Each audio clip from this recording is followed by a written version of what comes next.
Voltamos com a Justiça em Ação, agora participando conosco do debate, a doutora Denise Usman, especialista em Direito Penal, Processual Penal, advogada militante, e nós vamos estar debatendo, juntamente com o Jorge Souza, essa questão dos direitos do preso no sistema penitenciário, fazendo abordagem jurídica. Seu Jorge, lá no livro, o senhor relata um fato bem interessante aí, como é a chegada do detento ao sistema penitenciário.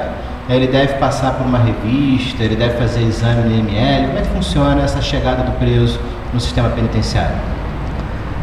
Olha, na realidade, ele tem que passar por esse processo. Antes de estar recluso, ele tem que ir ao IML, fazer o exame do corpo de delito, e para uma DP ou Polinter, e se condenado é que ele vai para a penitenciária.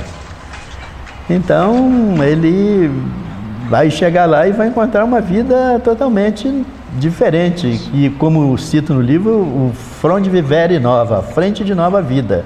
É uma raiz seca que tende a ficar verde. Doutora Denise, obrigado pela participação, por ter aceito o convite. É um enorme prazer tê-la também aqui no estúdio. Com relação ao aspecto jurídico dessa chegada do detento, o detento agora ele vai ficar sob a tutela do Estado. Quais seriam esses direitos do preso logo que ele chega a esse sistema penitenciário? Então, eu agradeço à TV Local, ao programa Justiça em Ação pelo convite. Bom, a questão do preso sob a tutela do Estado, quando ele já é condenado e enviado a uma penitenciária, ele fica sob a responsabilidade do Estado e lhe são garantidos alguns direitos. O direito ao bem-estar psicológico, então ele tem direito, embora isso não aconteça às vezes na prática, o que é descrito em lei, o que deveria acontecer legalmente, é o acompanhamento psicológico, o acompanhamento médico, o acompanhamento com assistentes sociais, inclusive, né? Você fez uma abordagem, com o autor aqui do livro, o seu Jorge, da questão da revista, né? Esse conflito entre a intimidade do preso, né? Tem que fazer a revista, é um constrangimento, inclusive para a revista dos visitantes do preso, sim, é um constrangimento. Ele, em tese, né, perde o seu direito à intimidade em prol do benefício da coletividade. Há de se ter uma segurança, até para os próprios presos. Com relação a perder a liberdade, realmente é um fato. Mas a questão é a seguinte: o preso já sofreu o cerceamento do seu direito à liberdade, está no sistema onde todos os seus passos serão regrados, serão monitorados dia após dia. Há um constante medo do detento. O fato realmente é esse: o preso está agora com a sua vida, sua integridade física e psíquica dada, entregue ao Estado, ao poder público. Pois bem, o fato é que lá, como relatado aqui no livro, constantemente os presos sofrem, não só psicologicamente, como fisicamente. A questão é a seguinte: o que, na qualidade de preso, poderia ser feito para estar trazendo esses acontecimentos para fora do presídio, e o que a família também poderia estar reivindicando para qualquer tipo de melhoria, justamente junto ao Estado? O preso sofrendo qualquer tipo de violência, seja física, seja psíquica, não tendo seus direitos que lhe são garantidos atendidos, o primeiro passo é se dirigir ao diretor da unidade. O diretor da unidade tem a obrigação de atendê-los, de ouvir do preso o que não lhe agrada. Se esse tipo de atitude não ajudar ao preso, ele viu que nada do que ele relatou foi melhorado, ele tem direito a falar com o juiz do caso dele. Se ainda tiver em tramitação o processo, o juiz do processo, né, da instrução criminal. Se não, se ele já estiver condenado, no caso dos penitenciários, ele pode falar com o juiz da vara de execuções penais, o juiz da VEP, através do seu advogado, evidentemente, ou de seu defensor público. A questão é interessante, até porque, na prática, os presos acabam tendo receio de estar levando certos assuntos a conhecimento da direção da unidade, até como forma de represálias a serem sofridas pela facção.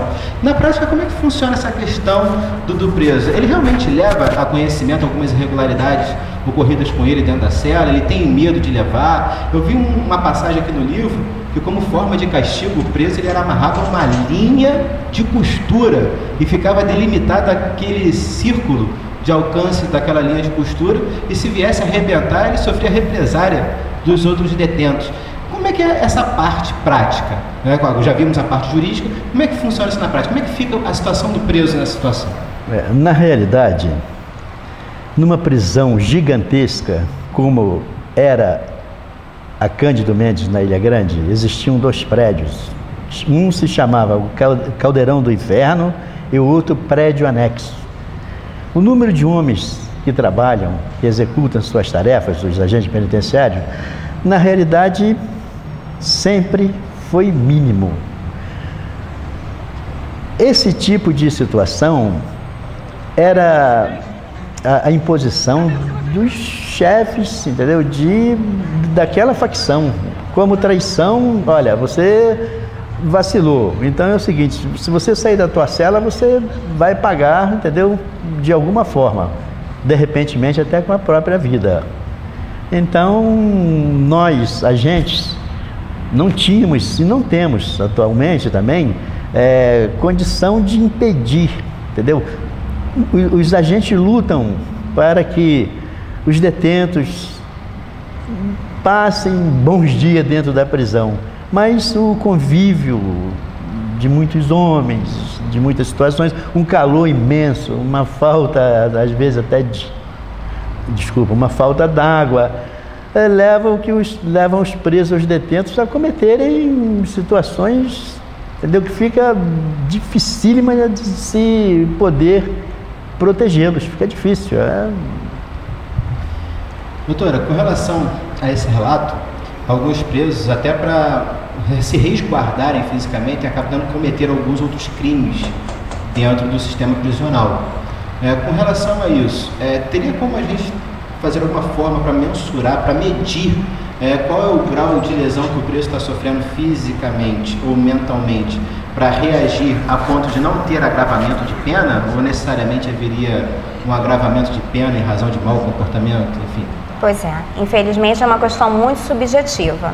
E nós temos juízes que entendem perfeitamente a situação do preso e podem não isentá-lo da pena, né? Evidentemente que ele é culpado, não há como. Mas pode ser que se aplique aí uma atenuante, uma pena menor. Mas como é uma questão muito subjetiva, é uma questão muito íntima do juiz, quando da aplicação da pena, quando da aplicação da lei, pode ser que o detento não tenha assim tanta sorte no seu julgamento, quando na decorrência da aplicação da pena desse seu segundo, terceiro, quarto ou quinto crime ocorrido dentro da penitenciária, que ele tenha sido forçado, que ele tenha feito em legítima defesa para se defender. É uma questão realmente muito complicada, é uma questão muito subjetiva e muitas vezes está vinculada à questão de sorte do juiz que está presidindo aquele determinado caso. Ou seja, o preso ele acaba ficando entregue à própria sorte e tem que medir realmente os seus passos, até para que ele não possa fazer nada que desagrade aos outros detentos dentro do presídio. Agora a questão, a doutora falou que teria que ter um acompanhamento psicológico, todo um aparato dado ao preso, até para que se possa buscar uma ressocialização, fazer com que ele se reabilite a voltar à sociedade. Para ser inserido na sociedade, para poder voltar a trabalhar, para ter a sua dignidade de volta. Contudo, nós podemos ver aqui no livro algumas passagens que o preso ele sofre muito agressões físicas, apanha mesmo, enfim. O Estado até que ponto passa a ser responsável por esse preso a fim de impedir esse tipo de agressão, ou em havendo essa agressão, se há como a família ou o próprio preso está solicitando eventualmente uma transferência, ou, enfim, eu sei que o sistema penitenciário ele é lotado, né? As celas são lotadas, o Estado ele é falho nesse tipo de serviço, né? Mas o que poderia o preso estar fazendo nessa situação? Será que só resta, após ele sofrer essa lesão, buscar indenização? Ou será que isso poderia ser evitado? Vamos ressaltar aí que a população carcerária do Brasil, segundo o último levantamento, é a terceira maior do mundo. Os nossos presídios são, sim, superlotados. Infelizmente, o preso tem sempre o seu direito garantido de ter um defensor, seja o advogado particular, seja a defensoria pública. Os presídios são superlotados. A maioria, evidentemente, não dispõe de dinheiro para pagar um advogado particular, mesmo porque tanto a instrução quanto a execução penal é cara. E a defensoria é assoberbada de trabalho, sem dúvida. Então, o preso, o detento, que é assistido, patrocinado pelo advogado particular, ainda tem chances de ver, de se sentir melhor ali naquela situação, porque a gente tenta fazer o melhor. Nós estamos recebendo para aquilo, então, evidentemente, damos atenção. Ele é nosso cliente, independentemente do que ele tenha feito, né? Embora haja um preconceito na maioria das pessoas. O preso que está assistido pela Defensoria Pública, que faz um ótimo trabalho também, mas infelizmente é assoberbada de serviço, não tem como dar o mesmo acompanhamento. A questão da transferência às vezes, trocar o 6 pelo meia dúzia quando há vaga. No relato aqui, um preso conta que estava sendo ameaçado, né, por outros detentos e pediu socorro. Na época, você trabalhava na unidade prisional e conseguiu salvar a vida desse detento. Você poderia dar um relato, até para que a gente possa fazer a abordagem jurídica posterior? Na realidade, eu não salvei a vida só de um preso, eu salvei a vida de mais de um preso. Porque eu acho que o detento, ele é um ser humano e ele merece a proteção toda, entendeu? Daqueles que possam, né, de alguma forma, ajudá-lo que ele chegue ao término de sua pena sem perder a vida. O que eu posso dizer é que numa época, na prisão da Ilha Grande, eu fui abrir o prédio anexo para tirar um detento, aliás, tirar os detentos para o início das atividades laborativas, e um detento, ao perceber a minha chegada, jogou na minha direção uma casca de banana com um bilhete escrito. Eu, na hora, tive assim uma surpresa, né? 5 horas da manhã, cadeia fechada, tudo em silêncio. Eu peguei aquela casca de banana, olhei e tinha um bilhete, ele me pedindo para que eu o tirasse primeiro, porque quando eu abrisse a cela dos outros, ele morreria. Então, muito delicadamente, eu fiz aquele trabalho na intenção de, né, salvaguardar, né, a integridade física do preso, porque tem que se ter coragem nessa hora.